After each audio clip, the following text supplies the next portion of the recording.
నియోజకవర్గంలో తీవ్రంగా కొనసాగుతున్న తాగునీటి సమస్యను పరిష్కరించడంలో పూర్తిగా విఫలమైన మాజీ మంత్రి మేడ్చల్ ఎమ్మెల్యే మల్లారెడ్డి వెంటనే రాజీనామా చేయాలని మేడ్చల్ మాజీ ఎమ్మెల్యే మలిపెద్ది సుధీర్ రెడ్డి డిమాండ్ చేశారు. నిజంగా ప్రజా సమస్యలపై చిత్తశుద్ది ఉంటే పదవులు ప్రభావం ఉపయోగించి లేదా సొంత నిధులు ఖర్చు చేసి అయినా ప్రజలకు నీరు అందించాల్సిన బాధ్యత మల్లారెడ్డిపై ఉందని అన్నారు. కానీ ప్రజల దాహాన్ని పట్టించుకోకుండా రాజకీయ స్వార్థమే ప్రధానంగా వ్యవహరిస్తున్నారని వారు మండిపడ్డారు. మంగళవారం మేడ్చల్ పట్టణంలోని జిల్లా కాంగ్రెస్ పార్టీ కార్యాలయంలో ఏర్పాటు చేసిన మీడియా సమావేశంలో సుధీర్ రెడ్డి మాట్లాడుతూ రాబోయే మున్సిపల్ ఎన్నికల్లో మేడ్చల్ జిల్లాలోని 3 మున్సిపాలిటీల్లో కాంగ్రెస్ జెండా ఎగరవేస్తామని ధీమా వ్యక్తం చేశారు. ముఖ్యంగా ఎల్లంపేట్ మున్సిపల్లో 24 వార్డులకు గాను 18 వార్డులు కాంగ్రెస్ గెలుచుకుంటుందని స్పష్టం చేశారు. ఈ సమావేశంలో మేడ్చల్ మున్సిపల్ కాంగ్రెస్ పార్టీ అధ్యక్షుడు శ్రీనివాస్ రెడ్డి, గౌడవెల్లి మాజీ సర్పంచ్ సురేందర్ ముద్రాజ్, మాజీ మార్కెట్ కమిటీ చైర్మన్ సత్యనారాయణ, జిల్లా ఓబీసీ సెల్ అధ్యక్షుడు గువ్వ రవి, మాజీ కౌన్సిలర్ కౌడ మహేష్, నాయకులు శివశంకర్, సంతోష్ గౌడ్ తదితరులు కూడా పాల్గొన్నారు.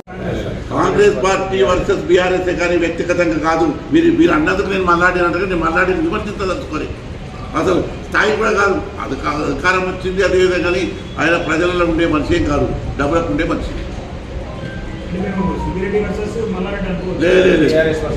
కాంగ్రెస్ పార్టీ వర్సెస్ బీఆర్ఎస్ చచ్చిపోయే పార్టీ, అది ఉండకూడదు, ఉండదు రాసుకుంది. మల్లారెడ్డి ముఖ్యంగా నీళ్లు కొరత ఉంది, ఇప్పుడే ఇట్లుంటే ఎండాకాలంలో ఎట్లుంటుందని ఏం చేస్తున్నారు? రాజీనామా పెట్టు,